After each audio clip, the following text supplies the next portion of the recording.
I never thought I'd be the kind of woman who'd smile while planning revenge. But there I was, standing in my kitchen on December 28th, watching my husband Trevor casually destroy what was left of my dignity, and all I could do was smile.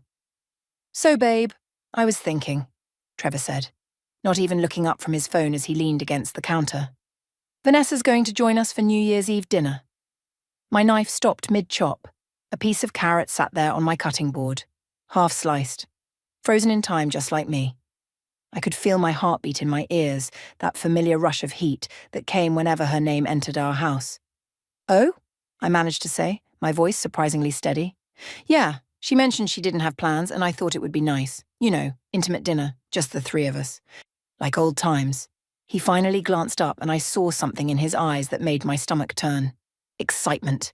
He was actually excited about this. I put down the knife carefully, wiped my hands on my apron, and turned to face him with the biggest smile I could create. "Of course, that sounds wonderful." Trevor blinked. He'd clearly expected a fight. "Really? You're okay with it?" "Why wouldn't I be?" I said, picking up the knife again and continuing to chop. "Vanessa's your friend. It's just dinner." Just dinner. Just like it was just coffee last week when he said he was meeting a client. Just like it was just a quick phone call when he stepped outside at our anniversary dinner last month. Just like it was just a coincidence when she showed up at our wedding 8 years ago, wearing white. I'm not stupid. I never have been. But somewhere along the way, I'd convinced myself that being the understanding wife, the cool wife, the wife who didn't make waves, would be enough. That if I just loved Trevor hard enough, was patient enough, was secure enough in our marriage, he'd eventually see that I was the one who mattered. But as I chopped vegetables with mechanical precision, listening to Trevor happily text Vanessa back with a huge grin on his face, I realized something that should have been obvious years ago. I'd been playing a game where the rules were designed for me to lose. "I'm going to make it really special," I said, my voice sweet as honey. "Her favorite wine, that pasta dish she loved the time she came over for your birthday. I'll make sure everything's perfect." Trevor looked at me like I'd just given him the greatest gift. He walked over and kissed my forehead. "You're amazing, you know that. This is why I love you. You're so understanding." Understanding. The word tasted like poison. After he left the kitchen, whistling happily, I stood there alone with my half-chopped vegetables. My hands were shaking now, the smile finally dropping from my face. I thought about all the moments that had led to this one. The time I found her lipstick in his car and he said she must have dropped it when he gave her a ride. The late-night phone calls he took in the garage. The way his face lit up every single time her name appeared on his screen. A brightness that had stopped appearing when he looked at me years ago. I picked up my phone and called Amy. "Girl, please tell me you're calling to say you've come to your senses about that man," Amy answered on the first ring. "He invited Vanessa to New Year's Eve dinner," I said flatly. Silence. Then, "I'm sorry, what? He invited his ex-girlfriend to your New Year's Eve dinner? The woman who's been circling your marriage like a shark for 8 years? That's the one. And you said no, right? You told him absolutely not. That's insane. That's disrespectful, that you won't tolerate." I said yes. More silence. Longer this time. "Laura, honey, have you completely lost your mind?" I started chopping again, harder this time. "Maybe. Or maybe I've finally found it. What does that mean?" "It means I'm tired, Amy. I'm tired of being the understanding one, the patient one, the one who swallows every little humiliation because I don't want to be the jealous wife. I'm tired of pretending I don't see what's right in front of my face. So you're going to let her come to dinner, let her sit at your table, and I flirt with your husband while you serve them food?" "Something like that," I said. Then I told her my plan. By the time I hung up, Amy was cackling so hard she could barely breathe. "You're brilliant," she kept saying. "You're absolutely brilliant, and I take back everything I said about you being a doormat." That night, I lay in bed next to Trevor, listening to him snore. He'd come to bed in a good mood, humming, already planning what he'd wear for the dinner. At one point, he'd tried to kiss me. Really kiss me, with an enthusiasm he hadn't shown in months. I turned away, claiming a headache. Now, in the darkness, I thought about the first time I'd met Vanessa. It was 6 months after Trevor and I started dating. He'd said she was just an old friend, that they'd dated briefly but it didn't work out, that she was cool with him moving on. She'd shown up at the coffee shop where we were meeting, all long legs and designer clothes and a smile that didn't reach her eyes. "So you're the new girlfriend," she'd said, looking me up and down like I was something she might buy if the price was right. "Trevor has a type, I see." I should have paid attention to the way Trevor had blushed, to the way he'd avoided my eyes, to the way Vanessa touched his arm just a second too long when she said goodbye. But I was young and in love and stupid enough to believe that the past stayed in the past. Over the years, I'd watched her insert herself into our lives like a splinter that wouldn't come out. She called when she needed advice. She showed up at his office with lunch. She texted him about her problems, her successes, her dating life. And Trevor, my husband, ate it up. He loved being her hero, her confidant, her what might have been. And I let him, because I was the cool wife, the understanding wife, the wife who didn't make scenes, but that was ending. I reached for my phone on the nightstand, the light making Trevor stir slightly but not wake. I scrolled through my contacts until I found the name I was looking for, Bradley Morrison. I'd met Bradley 2 months ago at a charity event I'd organised for work. He was charming, successful, and when we'd exchanged business cards for a potential marketing collaboration, he'd shown me a picture of his fiancée with pure love in his eyes. "I'm the luckiest man alive," he'd said. "Vanessa's amazing. We're getting married in the spring." I'd looked at the photo on his phone, and my blood had run cold. It was her, Trevor's Vanessa, the woman who was supposedly so happy in her new relationship, but still called my husband at midnight.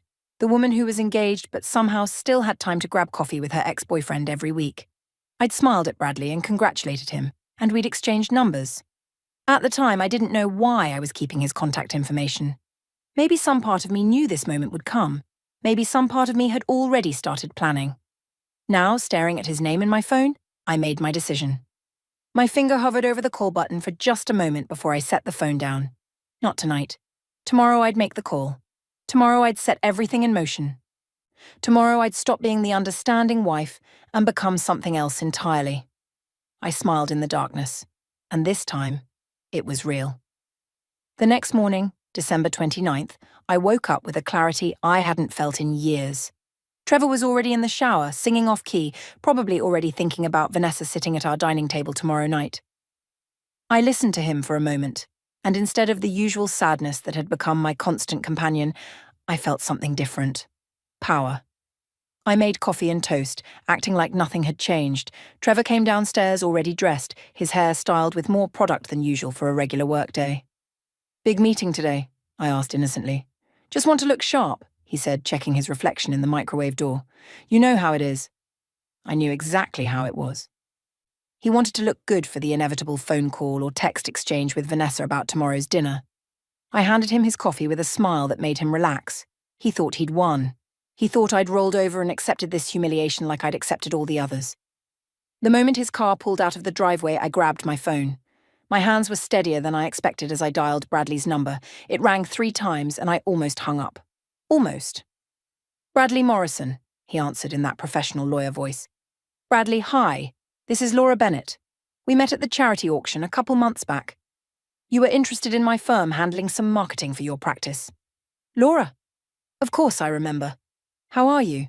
His voice warmed immediately. He was one of those genuinely nice people, which made what I was about to do feel slightly awful. But only slightly. "I'm wonderful, thank you. Listen, I know this is short notice, but my husband and I are hosting an intimate New Year's Eve dinner tomorrow night, and I'd love for you and your fiancé to join us." There was a pause. "That's very kind of you. Let me just check with Vanessa. Hold on." I heard muffled voices in the background. I couldn't make out the words, but I could hear Vanessa's tone shift from casual to sharp. My heart pounded. This was the moment. If she convinced him to say no, my entire plan collapsed. Bradley came back on the line. "She says she actually already has plans for New Year's Eve, but I'm sure we can work something out. Where is this dinner?" I gave him my address, speaking slowly and clearly. Another pause. Longer this time. "Wait. This is funny. Vanessa says her plans are at this exact same address. Small world. She's having dinner with old friends. I guess you must know each other?" I smiled at my reflection in the kitchen window. "Yes, we know each other through mutual connections. I thought it would be lovely to all celebrate together. Much more fun than separate dinners, don't you think?" "Absolutely. This works out perfectly then. Vanessa's been so secretive about these friends from her past. I'm excited to finally meet them. What time should we arrive?" 7 o'clock. And Bradley? I'm really looking forward to it. Me too. Thank you for the invitation, Laura. This is very thoughtful. If only he knew. I hung up and immediately texted Amy. It's done. He said yes. 3 dots appeared instantly. Then, you're insane. I love it. Need me to come over? Yes. Shopping first, then prep work. Amy arrived within the hour, her eyes bright with the kind of excitement people get when they're about to witness drama that doesn't directly involve them. We drove to the fancy grocery store across town, the one where everything costs twice as much but tastes 3 times better. Okay, walk me through this again, Amy said, as I carefully selected the most expensive bottle of Pinot Noir on the shelf. You've invited the fiancé that Vanessa has apparently never mentioned to Trevor? Correct. And Trevor has no idea Vanessa is even engaged because she's conveniently never brought it up during their little coffee dates and midnight phone calls. And Bradley has no idea that these old friends include Vanessa's ex-boyfriend who she's clearly not over. Also correct. I added a second bottle of wine to the cart, and I'm going to watch it all unfold over my homemade butternut squash ravioli. Amy grabbed my arm, stopping me in the middle of the pasta aisle. Laura, are you absolutely sure about this? Because once you light this match, there's no putting out the fire. I thought about last night, lying in bed next to a man who was probably dreaming about another woman. I thought about 8 years of swallowing my pride, my hurt, my anger. I thought about every time I'd made myself smaller so Trevor could feel bigger. I've never been more sure of anything in my life. We spent the next 3 hours shopping. I bought ingredients for Vanessa's favourite dishes, the ones Trevor had mentioned over the years in those casual ways that felt like little stabs each time. I knew her favourite wine, her favourite appetizer, her favourite dessert. I'd absorbed all of it, filed it away like evidence in a case I didn't know I was building. Back home, Amy helped me start the prep work while I explained the menu. You're making her favourite meal? Amy asked, confused. I thought this was revenge, not a tribute. It is revenge, I said, chopping shallots with precision, because every perfect bite she takes tomorrow night is going to taste like ashes when Bradley realises what's been going on. I want her to see exactly what she's losing. You're diabolical. I'm tired of being nice. We spent the afternoon cooking and preparing, making everything that could be made ahead. Amy kept looking at me like I was a stranger, and maybe I was. Maybe the Laura who would have cried in the bathroom and served dinner with a brave smile had finally died. Maybe this new version of me had been waiting to emerge for 8 years. Trevor came home around 6 earlier than usual. He walked into the kitchen and stopped, staring at all the food. Wow, you're really going all out, he said, and I heard something in his voice. Guilt, maybe, or awareness that he was asking too much. I want everything to be perfect, I said sweetly. After all, it's not every day we get to spend New Year's Eve with Vanessa. He shifted uncomfortably. You know, if you're not okay with this, we can cancel. I don't want you to feel... Trevor. I turned to face him, my smile warm and genuine looking. I'm fine. Really. I want to do this. The relief on his face was almost comical. He wanted to believe me so badly, wanted to think he could have both his wife and his emotional affair without consequences. Men are simple creatures sometimes. That evening, after Amy left and the food was prepped, I took a long bath. I shaved my legs, deep conditioned my hair, painted my nails a deep red. I'd bought a new dress for tomorrow, black and elegant, the kind that made me feel powerful. It was hanging on the bathroom door, and I looked at it as I soaked in lavender-scented water. Tomorrow night, everything would change. Tomorrow night, all the lies and half-truths and secret text messages would come crashing down. Tomorrow night, Trevor would have to choose, and for once it wouldn't be on his terms. I heard him moving around in the bedroom, probably trying on different outfits for tomorrow. The thought made me laugh, a sound that echoed strangely in the bathroom. I got out of the tub and wrapped myself in a towel, looking at my reflection in the steamed-up mirror. I wiped it clear with my hand and stared at myself. My eyes looked different. Harder. Determined. Tomorrow, I whispered to my reflection. When I came to bed, Trevor was already under the covers, scrolling through his phone with that little smile he got when he was texting her.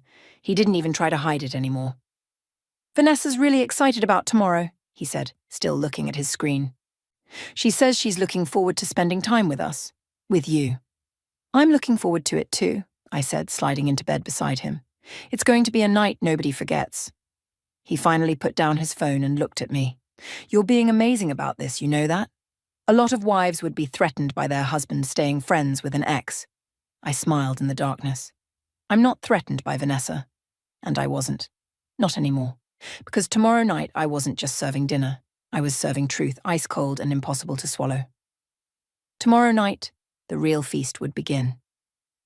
New Year's Eve arrived with clear skies and cold air, the kind of perfect winter day that felt like the universe was setting the stage for something significant. I woke up before Trevor, my mind already running through the evening's timeline like a general preparing for battle. Trevor was different this morning. Nervous energy radiated off him as he moved around the bedroom, opening drawers and closing them, checking his phone every 30 seconds. I watched him from the bed, noting how he'd already showered and shaved even though it was barely 8 in the morning. "You're up early," I observed. He jumped slightly like he'd forgotten I was there. "Just want to make sure everything's ready. You need help with anything?" "I've got it under control." I stretched and got out of bed, moving past him to the bathroom. In the mirror, I could see him behind me, holding up 2 different shirts, his forehead creased with concentration. "Which one?" he asked, holding up a blue button-down and a grey one. "The blue," I said. "It brings out your eyes." His face lit up with that boyish excitement that used to make my heart flutter. Now it just made me sad.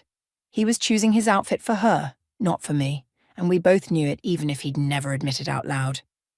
I spent the morning finishing the food preparations, moving through my kitchen with mechanical efficiency. The butternut squash ravioli was perfect, the sauce was simmering, the salad was prepped.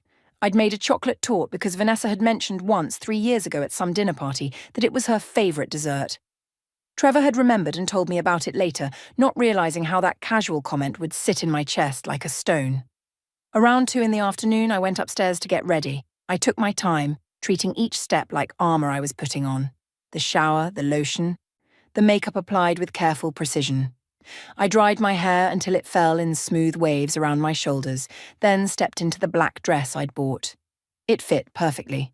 Elegant, sophisticated, powerful. I looked at myself in the full-length mirror and barely recognised the woman staring back. She looked confident, in control. Nothing like the woman who'd been shrinking herself for 8 years. I heard Trevor in the other bathroom, also getting ready. The sound of running water, the electric razor, the cabinet opening and closing as he used more cologne than usual. I wondered if he could smell his own desperation.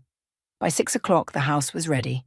Candles were lit, the table was set with our good china, soft music played in the background. It looked like a scene from a magazine. Everything perfect and beautiful and completely fake. Trevor came downstairs at 6:15 and I had to admit he looked good. The blue shirt, dark slacks, hair styled just right. He'd dressed for an occasion, for someone special. Just not for his wife. "You look beautiful," he said when he saw me, and I could tell he meant it. But there was something else in his eyes, something distracted, like he was already thinking about who else would see me tonight. "Thank you. So do you." He moved around the living room, adjusting pillows that didn't need adjusting, checking his phone, looking out the window. The nervous energy was almost funny. I'd never seen him this worked up, not even before our wedding. At 6:28, headlights swept across our front window. Trevor practically jumped. "She's here," he said, and the excitement in his voice was like a knife. I took a deep breath and smoothed down my dress. Showtime. I let Trevor answer the door while I stayed in the kitchen, listening to the sound of her voice carrying through the house like poison. "Trevor! Oh my God, you look amazing!" I counted to 5, then walked out to greet our guest. Vanessa stood in our entryway like she owned it, wearing a red dress that probably cost more than my car payment. Her hair was perfect, her makeup was perfect, everything about her screamed expensive and untouchable. She had her hand on Trevor's arm, laughing at something he'd said, and when she saw me, her smile didn't change but her eyes did. "Laura, thank you so much for having me." She air-kissed both my cheeks, her perfume overwhelming and cloying. "This is so sweet of you. Not every wife would be comfortable with this." "I'm very secure in my marriage," I said with a smile that was all teeth. She looked around our living room with the kind of casual assessment that felt invasive. "You've redecorated since I was last here. It's nice." Nice. The word dripped with condescension. Trevor offered her wine, which she accepted with a flutter of eyelashes that made me want to scream. They settled on the couch, falling into easy conversation about her boutique, some mutual friend's new boat, a restaurant they both apparently loved. I sat in the chair across from them, watching Trevor lean toward her, watching his face light up when she laughed, watching him be more animated than I'd seen him in months. I checked my watch. 6:45. 15 minutes until Bradley arrived. "So, Vanessa," I said during a lull in their conversation, "how's Bradley?" She froze, her wine glass halfway to her lips. Trevor looked confused. "Who's Bradley?" he asked. "Her fiancé," I said pleasantly. "They're getting married in the spring, right, Vanessa?" The colour drained from her face. Yes. He's fine. "How did you—" "We met at a charity event a few months ago. Lovely man. Very handsome. Very successful." I sipped my own wine. "I'm surprised you've never mentioned him to Trevor. You two talk so often." Trevor was looking between us now, confusion shifting into something else, something that looked like the first stirrings of understanding. "You're engaged?" he asked Vanessa, and there was hurt in his voice. Actual hurt that she hadn't told him. "It's new," she said quickly. "Recent. I was going to tell you. The doorbell rang. The sound cut through the room like a gunshot. Vanessa's eyes went wide. Trevor looked at me with growing suspicion. "Who's that?" he asked. I stood up, smoothing my dress, enjoying the moment. "Oh, didn't I mention? I invited a few more people. I thought it would be nice to make it a real party." I walked to the door, feeling their eyes on my back. My hand was steady as I reached for the doorknob. This was it. The moment everything changed. I opened the door to find Bradley standing there with a bottle of expensive champagne and a warm smile. He was tall, well-dressed, exactly the kind of man you'd expect Vanessa to end up with. Successful, stable, completely unaware that his fiancée was in love with someone else. "Laura, Happy New Year!" He kissed my cheek warmly. "Thank you again for the invitation. This is so much better than whatever Vanessa had planned." "Actually," I said, stepping aside to let him in, "Vanessa's already here. This is the dinner she was planning to attend." I watched his face process that information, saw the moment of confusion before the smile returned. "Oh, well, that's convenient." He walked into the living room, and I followed, watching everything unfold like a movie I'd already seen. Bradley's face when he saw Vanessa on the couch next to Trevor, sitting just a little too close. Vanessa's face going from pale to ghost white. Trevor's face cycling through confusion, realization, and the dawning horror of understanding. "Vanessa, sweetheart." Bradley crossed to her, leaning down to kiss her. She turned her head at the last second so his lips caught her cheek instead of her mouth. "You didn't tell me this was the dinner you had planned, and you must be Trevor." He extended his hand to my husband, genuine and friendly. Trevor shook it mechanically, his eyes meeting mine across the room with something that looked like panic. "I've heard so much about you," Bradley continued, settling into the chair I'd vacated. "Vanessa talks about you constantly. Old friends are so important, don't you think?" The silence that followed was delicious. I excused myself to check on dinner, leaving the three of them sitting there in the ruins of their comfortable lies. In the kitchen, I allowed myself a small smile as I stirred the sauce. The real dinner was just beginning. I took my time in the kitchen, letting the tension in the living room build like pressure in a pot about to boil over. Through the doorway, I could hear Bradley's cheerful voice carrying the conversation, completely oblivious to the fact that the other two people were barely breathing. When I returned with appetizers, the scene was exactly as I'd imagined. Vanessa sat rigid on the couch, her wine glass clutched so tightly I thought it might shatter. Trevor had moved to the other end of the sofa, putting distance between them now that Bradley was here. And Bradley sat comfortable and relaxed, talking about his day like this was a normal dinner party. "These look amazing, Laura," Bradley said, taking a bruschetta from the plate I offered. "Vanessa's always saying how she can never find good Italian food in this city. You'll have to give her your recipes." Vanessa made a small choking sound. I smiled sweetly at her. "Of course. We should get together more often, actually." "The four of us?" Trevor's eyes shot to mine, wide with something between fear and anger. I held his gaze steadily, watching him realize that I knew everything, that I'd always known everything, that I was done pretending. We moved to the dining table and I'd planned the seating carefully. Bradley and Vanessa on one side, Trevor and I on the other, facing them like we were in some kind of formal negotiation, which, in a way, we were. I served the first course while Bradley launched into the story of his proposal to Vanessa. It had been at a beach resort in Hawaii, Sunset, the whole romantic production. He told it with such genuine love in his voice that I almost felt bad for him. Almost. "I was so nervous," he laughed, reaching over to squeeze Vanessa's hand. She flinched slightly but didn't pull away. "I'd been carrying that ring around for 3 weeks, waiting for the perfect moment. And Vanessa was so surprised, weren't you, honey? Very surprised, she said through gritted teeth. She actually cried, Bradley continued, oblivious. Happy tears, of course, though she seemed almost reluctant at first, which I understood. Big commitment and all. But she came around. Trevor was gripping his fork like a weapon. When was this? September, Bradley said. September 15th, to be exact. Best day of my life. I watched Trevor's face carefully. September 15th was the day after he and Vanessa had their famous coffee meeting that had lasted 3 hours. The one where he'd come home distracted and distant and had picked a fight with me over nothing. That's beautiful, I said. And you set a wedding date? We did, actually. Just a few weeks ago, Bradley beamed. June 23rd. Vanessa finally committed to a date after some helpful advice from an old friend. Trevor's fork clattered onto his plate. What? Bradley turned to him with that open, friendly smile. Yeah, Vanessa told me about your phone call. Early December, right? She said you really helped her work through her cold feet, helped her realize what she wanted. The silence was so thick I could have cut it with a knife. I took a sip of wine, watching Trevor's face cycle through a dozen different emotions. Vanessa was staring at her plate like she could disappear into it. That's not, Trevor started, then stopped. His eyes met Vanessa's across the table and something passed between them. Something desperate and guilty and full of secrets. Bradley didn't notice. He was warming to his topic now, maybe loosened by the excellent wine I'd served. Actually, Trevor, I owe you a real thanks. That conversation changed everything for Vanessa. She came home that night different somehow, more settled. She actually cried again, told me she knew what she wanted now, and the next morning she agreed to set the date.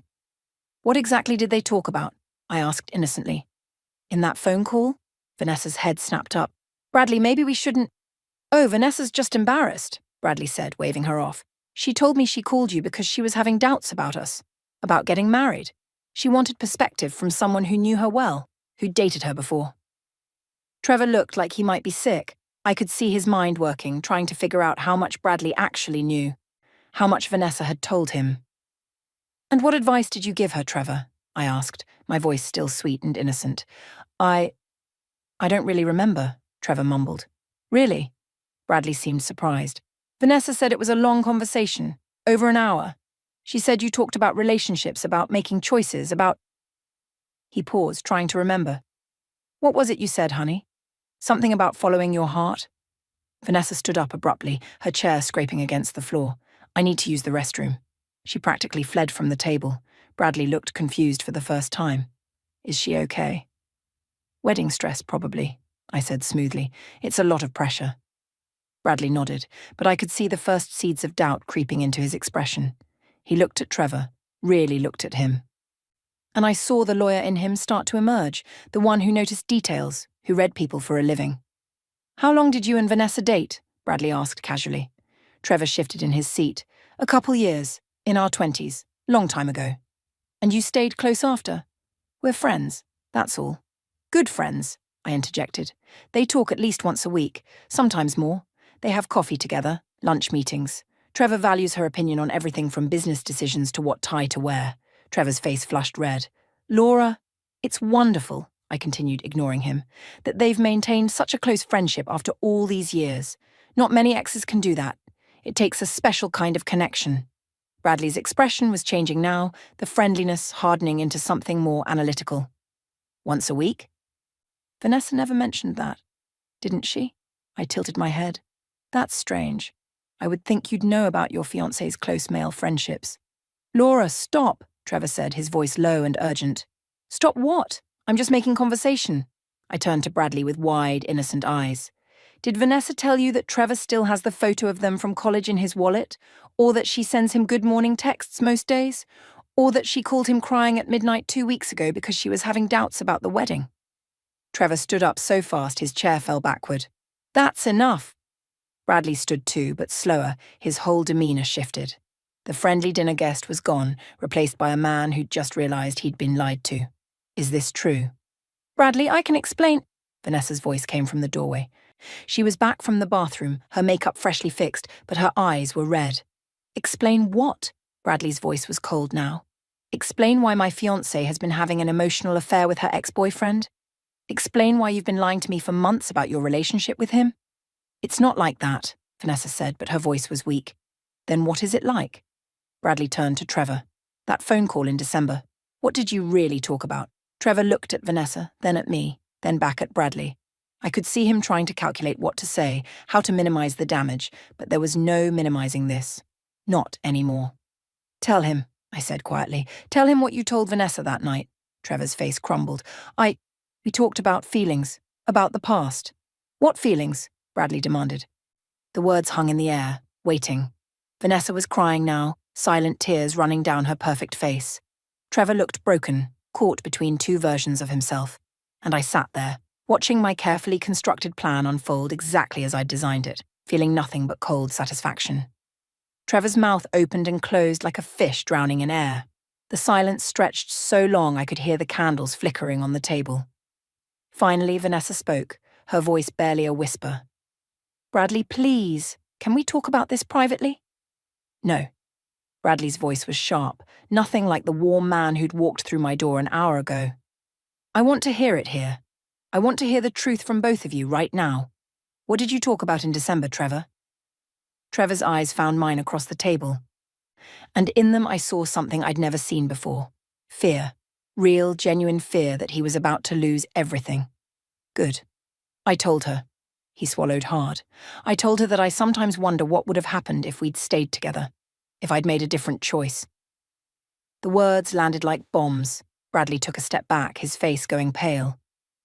Vanessa let out a sound that was half sob, half gasp, and I sat perfectly still, watching my marriage implode in real time. You told my fiancé that you regret not being with her? Bradley's voice was dangerously quiet now. While she was engaged to me? While you're married? It wasn't like that, Trevor said desperately. She called me upset, confused about the wedding, and I was honest. I told her I understood because I've had those same questions. What same questions? I asked, my voice cutting through the room like glass. Everyone turned to look at me. Say it out loud, Trevor. Tell everyone what questions you've been asking yourself for 8 years. Laura, don't... Tell them! My composure finally cracked, my voice rising. Tell Bradley and Vanessa what you've been thinking every time you look at me. Tell them about the text messages I found 3 months ago. The ones where you told her you think about her every day. Where you said marrying me was the practical choice, but she was the one who got away. Trevor's face went white. Vanessa's hand flew to her mouth. Bradley stood frozen, processing information that was destroying his world piece by piece. You went through my phone. Trevor's voice was weak, defensive. Your phone? I laughed, and it sounded unhinged even to my own ears. You left it on the bathroom counter while you were in the shower. Your precious Vanessa sent you a heart emoji at 6 in the morning, and when I opened the message, I found 6 months of conversations that would make any wife physically ill. I pulled out my own phone, my hands shaking now with rage I'd been containing for too long. Should I read some highlights? There's the one from October where you told her you married me because I was stable and safe, but you've never felt with me what you felt with her. Or the one from August where you said you dream about her. Or my personal favourite from November, where she asked if you'd leave me if she asked you to, and you said, "Stop!" Vanessa screamed, "Just stop! Bradley, please, let me explain." "Explain what?" Bradley's voice broke. "Explain how you've been telling another man you love him while wearing my ring? Explain how you've been planning our wedding while emotionally cheating on me?" "I never said I loved him," Vanessa protested weakly.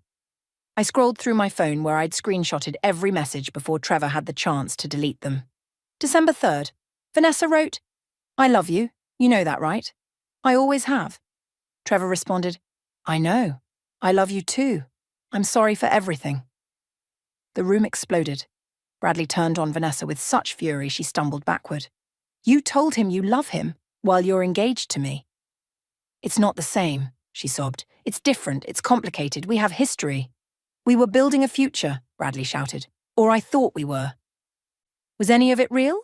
Or were you just using me as a consolation prize while you pined after him?" Trevor tried to speak. "Bradley, listen, I never meant—" "Don't." Bradley held up his hand. "Don't say another word to me. You've been having an affair with my fiancé behind both our backs. Emotional or physical, I don't care. You're both liars." "We never slept together," Vanessa said desperately. "Not since we got back in touch. Never. It was just talking, just talking." I stood up now, my chair scraping back. "You talked to him more than you talked to your fiancé. You shared things with him you should have shared with Bradley. You called him when you were sad, happy, confused, drunk. You were more in a relationship with my husband than you were with your own fiancé. My voice was shaking, tears threatening to spill over. But I refused to let them fall. Not now. Not here. And you. I turned to Trevor, and he actually flinched. You stood in a church 8 years ago and promised to love me, honour me, forsake all others, and every single day since then, you've been wondering if you made a mistake. Every time you looked at me, you were seeing her. Every time you touched me, you were wishing I was her. That's not true, Trevor said, but there was no conviction in his voice. Don't lie anymore. I slammed my hand on the table, making the china rattle. I've spent 8 years being the understanding wife, the patient wife, the wife who pretended not to notice that her husband's heart belonged to someone else. I made myself smaller and quieter and more convenient because I thought if I just loved you enough, you'd eventually choose me for real. But you never did you? Trevor's face crumbled. Laura, I do love you. Stop. My voice was ice now. Don't insult me by lying anymore. You love the idea of me. You love that I'm stable and supportive and that I make your life easy. But you're not in love with me. You've never been in love with me. And I'm done pretending that's enough. The silence that followed was deafening. Bradley stood there looking shattered, his perfect life crumbling around him. Vanessa was crying openly now, mascara running down her face, all her sophistication stripped away, and Trevor just stood there, unable to deny what I'd said because we both knew it was true. I want a divorce, I said clearly. Trevor's head snapped up. What? No, Laura, we can fix this. Fix what? I laughed bitterly. Fix the fact that you're in love with another woman? Fix 8 years of being second choice? Fix the fact that you've been emotionally cheating on me our entire marriage? I'll cut off contact with Vanessa, he said desperately, moving toward me. Completely. I'll never speak to her again. We can go to counselling, we can...